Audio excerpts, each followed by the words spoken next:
Tere! Minu nimi on Jaanus ning siin räägime psühholoogiast ja vaimsest tervisest lihtsalt, teaduspõhiselt ja praktiliselt.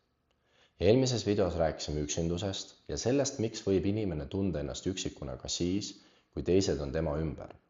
Aga nüüd vaatame olukorda teiselt poolt. Mida teha siis, kui märkad, et hoopis sinu sõbral on raske? Võib-olla on ta viimasel ajal vaiksem, ei taha enam kokku saada või ütleb lihtsalt, mul on kõik korras.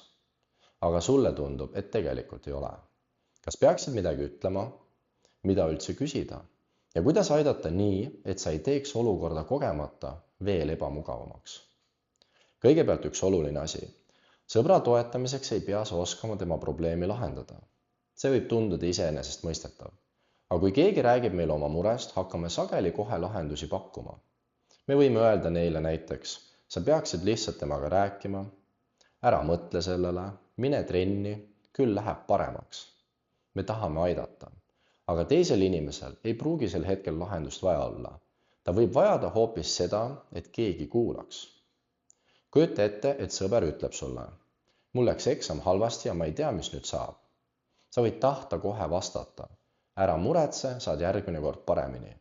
Ning see on heatahtlik. Aga sellega võib vestlus üsna kiiresti lõppeda. Proovi selle asemel, see kõlab päris raskelt. Mis sind selle juures kõige rohkem muretsema paneb? Nüüd ei otsusta sina, mida sõber peaks tundma, sa annad talle võimaluse ise rääkida. See viib esimese praktilise põhimõtteni. Kuula enne, kui hakkad nõu andma. Me rääkisime aktiivse kuulamise videos sellest, et kuulamine ei tähenda lihtsalt vaikimist. See tähendab, et proovid päriselt aru saada, mida teine inimene sulle räägib. Küsi, kuula vastus lõpuni ja ära kiirusta järgmise lahendusega. Kui sa ei tea, kas sõber tahab nõu või lihtsalt rääkida, võid seda otse küsida. Ütle talle, kas sa tahad, et ma lihtsalt kuulaksin või proovime koos mõelda, mida edasi teha. See on väga lihtne küsimus, aga see aitab vältida olukorda, kus sina lahendad probleemi, mida teine inimene ei palunud sul lahendada. Aga kuidas vestlust üldse alustada, kui sõber ise midagi ei räägi? Sa ei pea talle ütlema, et temaga on midagi valesti. Palju parem on rääkida sellest, mida oled ise märganud. Näiteks, sa oled viimasel ajal kuidagi vaiksem olnud, kuidas sul päriselt läheb? Või proovi niimoodi. Oleme viimasel ajal vähem suhelnud. Tahtsin lihtsalt küsida, kas kõik on korras. See jätab teisele inimesele võimaluse vastata, ilma et sa paneksid talle diagnoosi või otsustaksid tema eest, mis temaga toimub. Ja kui sõber ei taha rääkida, siis ei ole vaja teda sundida.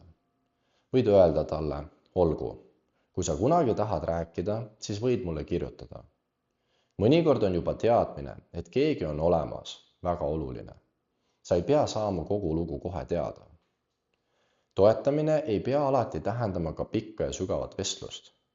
Vahel võib palju rohkem aidata midagi väga lihtsalt. Mine sõbraga jalutama, kutsuda sööma, õppige koos ning saada talle järgmisel päeval sõnum.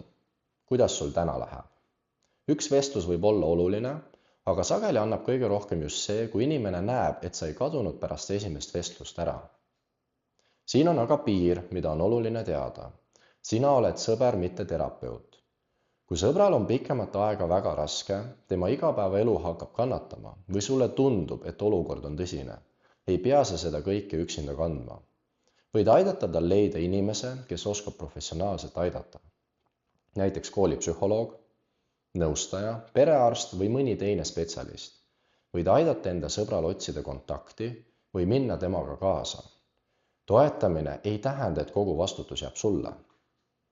Ja on olukordi, kus ainult kuulamisest ei piisa.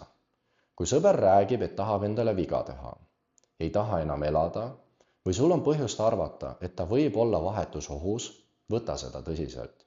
Sellisel juhul ei ole lubadus, ma ei räägi sellest kellegile hea mõte. Kaasa usaldusväärne täiskasvanu või spetsialist. Vahetu ohu korral tuleb kutsuda erakorralist abi. Sellises olukorras on turvalisus tähtsam kui saladuse hoidmine. Kui tahad sellest videost kaasa võtta lihtsa tegevusplaani, siis jäta meelde 4 sammu. Märka, küsi, kuula ja vajadusel aita leida rohkem abi. Sa ei pea teadma täiuslikke sõnu. Sageli piisab alustuseks täiesti tavalisest lausest. Ma olen märganud, et sul on viimasel ajal raske. Kas sa tahad rääkida? Kui sellest videost jääb meelde ainult üks mõte, siis olgu see järgmine. Hea sõber ei pea kõiki probleeme lahendama. Vahel on kõige olulisem lihtsalt märgata, kuulata ja mitte jätta teist inimest oma murega üksi. Järgmises videos räägime sellest, kuidas teha otsuseid siis, kui sa ei tea, mida tulevikus õppida. Sest tunne, et peaksid juba teadma, mida oma eluga teha, võib ise tekitada päris palju pinget. Aitäh, et vaatasid. Vaimsest tervisest rääkimine ei lahenda probleeme üleöö, kuid aitab meil iseennast paremini mõista. Hoolitse enda eest ning kohtume juba järgmises videos.